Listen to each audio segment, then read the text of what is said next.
Bonjour YouTube, je suis Sébastien et dans le cadre du changement de la distribution du X5, j'ai choisi de refaire les joints Vanos puisque c'est pas un budget colossal, même si c'est un peu chiant à faire, et c'est le moment où jamais de les faire puisque quitte à démonter, autant pas avoir à le refaire plus tard si les joints peuvent devenir fatigués. Alors j'ai des Vanos particuliers par rapport au reste des V8 M62 puisque j'ai pas de collerette en plastique avec les petits plots, mais un cache en métal, c'est apparemment une particularité du 4 litres 6. Mais la procédure est exactement la même que pour les Vanos avec la collerette en plastique et les petits pions métalliques qui la tiennent en place sur la façade. Première étape, il faut bien nettoyer le Vanos pour sortir un maximum d'huile. Elle nous fera chier plus tard si on ne le fait pas. Et on essuie parce qu'il va falloir ensuite pouvoir prendre des repères dessus pour le remonter exactement comme il est démonté, puisqu'ils sont théoriquement équilibrés à l'usine, même si c'est pas forcément une certitude. Faire tourner le piston central par rapport à l'enveloppe extérieure, et là je le fais avec l'outil de la distribution, permet de faire circuler un peu d'huile après avoir mis du nettoyant. Donc avant de démonter quoi que ce soit, on s'assure que le piston est bien à zéro, donc dans le sens inverse des aiguilles d'une montre on le serre. Et on va marquer la position du piston par rapport au corps du Vanos, donc du piston central qu'on tourne quand on utilise l'outil fourni dans le kit de distribution, pas dans le kit de Vanos, faites attention à ce détail, donc il faut les deux. Comme ça, quand on va l'enlever, on pourra le remettre exactement à la même position, et comme il s'enlève en suivant la bonne foi ou la mauvaise foi, quand on le remet et qu'il tourne avec le pignon, il faudra s'assurer que les lignes tombent bien en face. Derrière le piston, il y a une grosse rondelle qui viendra peut-être avec ou peut-être pas. Si elle vient pas avec, elle est dans le centre du corps du Vanos. Il faudra arriver à l'enlever. Un mélange de tournevis pour la pousser ou avec vos doigts si vous avez encore accès pendant quelques millimètres. Et puis du nettoyant pour éviter que l'huile ne la bloque. C'est laborieux, mais il faut l'enlever.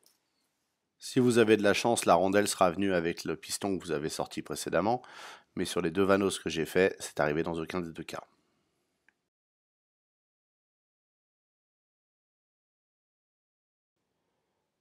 Pour la prochaine étape qui sera la plus laborieuse de toutes, même si ce n'est pas la plus difficile, il va falloir maintenir sorti cette roue, ce pignon, cette partie pignon du cylindre pour enlever les joints qui se trouvent à l'intérieur.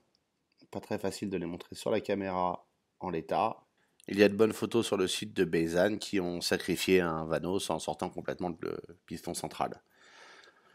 Pour enlever les joints, on va utiliser le petit kit de pique qu'on a acheté chez eux en même temps. Vous pouvez en trouver dans les magasins, mais tant qu'à faire, autant acheter les bons, surtout qu'il y en a un qui a une forme un peu particulière qui n'est pas évidente à obtenir.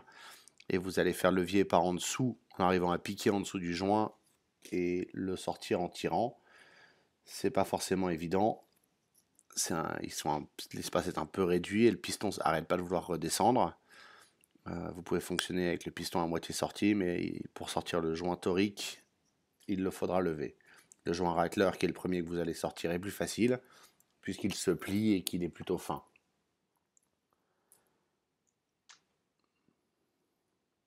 Puis vous pouvez y aller sans modération dessus, sans ménagement et avec une certaine agressivité au bout d'un moment. Ça vous simplifiera la vie. Voici le joint racler que j'ai sorti. Comme vous pouvez voir, il est fin. Il est maintenant massacré, mais c'est pas grave, on n'en a plus besoin. Comme vous pouvez le voir, une fois les joints sortis, j'ai passé un peu de nettoyant dans le Vanos. Ça permet d'enlever l'huile, ce qui facilitera de mettre les joints et évite qu'il y ait quelque chose qui gêne à l'intérieur ou qui bloque l'enfoncement correct des joints. Cette opération est délicate et il faut essayer de le faire correctement et de mettre toutes les chances de son côté. La première étape est de passer le joint torique. Ça, il faut l'enfoncer progressivement en maintenant le piston à pignon levé. Et en faisant appui avec le coude extérieur du pic, on le fait glisser dans le Vanos et puis ensuite on va l'enfoncer dans sa gorge quand il y sera. Ce que vous allez découvrir, c'est qu'il faut arriver à l'enfoncer partiellement dans la gorge pour arriver à le passer entièrement, puisqu'il fait le diamètre de l'intérieur de la gorge et non pas le diamètre du cerclage du piston. Donc on se retrouve avec un petit bout qui reste et qui nous agace, pour dire le moins, et qui est forcément, comme il est compressé et plié, est le plus difficile à rentrer. Donc la solution, c'est d'enfoncer progressivement le joint torique dans sa gorge en partant de l'opposé de là où il reste un morceau sorti. Et ça permet de le tirer un petit peu à l'intérieur du Vanos. Et comme ça, on arrive à le faire passer entièrement et à l'enfoncer entièrement. Il faut prendre son temps, il ne faut pas le piquer parce que sinon on va l'abîmer et c'est pas le but. Justement, on voudrait le changer. En prenant son temps et en étant un peu patient, on finit par y arriver, ça se passe correctement. C'est juste une question de temps et de patience. Comme vous le constaterez quand vous en serez là, c'est un combat permanent entre maintenir le pignon, enfin la partie pignon sortie et enfoncer le joint, et maintenir la partie pignon sortie et enfoncer le joint, et ainsi de suite.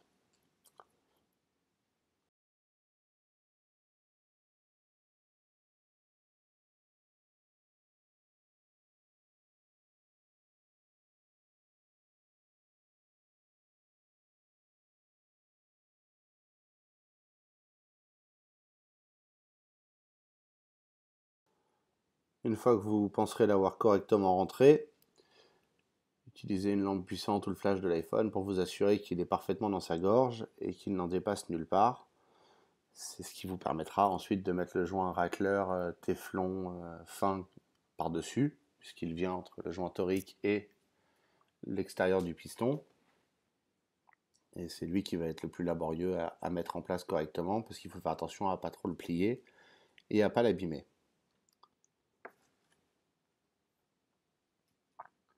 Il est recommandé de le mettre dans l'eau chaude avant de le monter. Donc moi je l'avais mis dans une tasse dans laquelle j'ai simplement mis de l'eau chaude du robinet. C'est pas la peine de mettre de l'eau bouillante non plus. Et je l'ai laissé dedans quelques minutes pour qu'il se détende un petit peu et qu'il soit plus facile à manipuler. Ça a relativement bien fonctionné et une fois que j'ai réussi à le rentrer et à l'enfoncer dans la gorge par-dessus le joint torique, puisque c'est sa place, il faut le pousser doucement au fur et à mesure, tout en maintenant les pignons levés évidemment. C'est la partie la plus gaspillée puisqu'ils n'arrêtent pas de vouloir descendre. Comme vous pouvez voir, je les ressors régulièrement. Et toujours avec le dos du pic et sans utiliser la pointe, je l'enfonce progressivement à l'intérieur du Vanos. Et ensuite, je m'occuperai de le caler intégralement dans la gorge sur toute la longueur. C'est ça la subtilité, c'est d'abord le rentrer et ensuite l'aligner bien en place pour s'assurer qu'il ne bouge plus.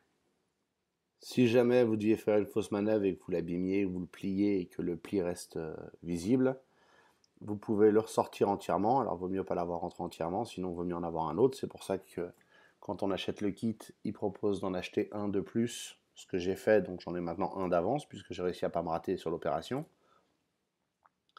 Mais si on l'abîme, on peut le mettre sur le piston qu'on a sorti du Vanos, donc sur la partie la plus large de celui-ci, et le chauffer avec un décapeur thermique ou baigner le tout dans l'eau très chaude. Mais le décapeur thermique, c'est quand même plus simple, afin de pouvoir le détendre et qu'il reprenne sa forme. Et avec toujours le dos du pic, on peut le presser sur le pli pour le faire disparaître et on arrive à le récupérer. Au final, quand tout ça sera confronté à la pression d'huile et à la chaleur du moteur, ça va se mettre en place aussi. Il faut juste une bonne base au départ. Comme vous pouvez le voir, c'est long et laborieux avec les différents pics de le mettre en place. Toute la subtilité, c'est que comme il fait pile la largeur de la gorge et qu'il est supposé fournir une étanchéité, c'est essentiel d'arriver à bien le mettre en place. Et le flash de l'iPhone est un excellent outil pour y voir clair, puisque ça fait une lumière assez ciblée qu'on peut utiliser pour voir sans que ça fasse trop d'ombre portée des différents reliefs du Vanos.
Une fois qu'on a notre joint racleur bien en place, et qu'on est à peu près sur notre coup, on va mettre de l'huile. Ça, c'est l'huile fine d'assemblage. Enfin, c'est de l'huile de toute façon. Je n'ai pas voulu mettre de l'huile moteur parce que c'est un petit peu épais et que j'avais pas envie que ça gêne le passage. Et on va remettre le piston en place. Évidemment, si vous voyez un dernier défaut, corrigez-le avant, parce que c'est l'étape la plus définitive. Peu importe l'alignement du piston de toute façon, puisqu'on va l'enlever à nouveau après. Mais l'objectif, c'est d'arriver à la rentrée, ce qui n'est pas forcément facile, pour qu'il vienne presser le joint racleur en téflon dans la gorge et aligne l'ensemble bien en place. Là, vous pouvez le voir, j'utilise l'outil qui était fourni dans le kit Vanos pour le faire tourner tout en essayant d'appuyer un petit peu pour faciliter la pénétration de l'ensemble. Et je remets de l'huile parce qu'il n'y a jamais assez d'huile de toute façon dans la vie. Surtout quand on essaie de rentrer quelque chose comme ça qui est un petit peu en force et fait pour avoir une tolérance assez minimale.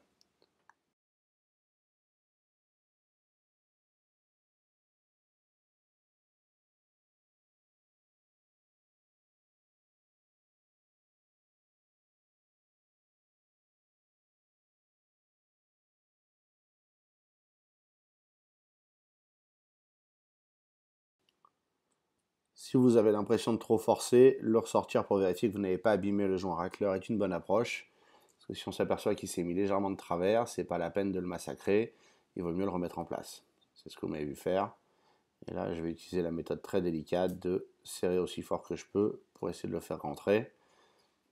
C'est pas forcément orthodoxe, mais au bout d'un moment, il faut bien arriver à le faire passer. Il est supposé y aller, il y a la place pour qu'il y ait, il est juste de mauvaise humeur.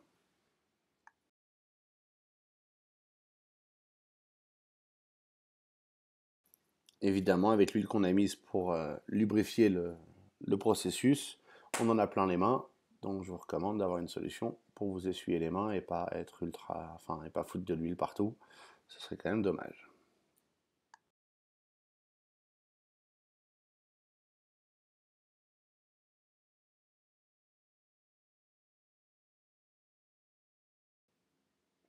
Maintenant que ça c'est réussi, on va ressortir le piston et la rondelle. C'est à peine vexant d'avoir passé tout ce temps à les rentrer, mais il fallait bien s'assurer que les joints soient correctement en place dans la gorge, puisque la prochaine étape va être de presser le vanos pour resserrer un petit peu la gorge et s'assurer qu'il n'y ait plus de jeu lié à l'usure ou à la déformation ou à la chaleur ou simplement au temps. Donc il va falloir utiliser l'outil de pressage vendu avec le kit, enfin en plus du kit mais par la même société. Et il faut abondamment lubrifier les surfaces d'appui de l'écrou. Donc le plomb de joint qui vient sur le dessus de la presse et le filetage. On met l'outil en place et on serre l'écrou jusqu'à ce que ce soit correctement plaqué.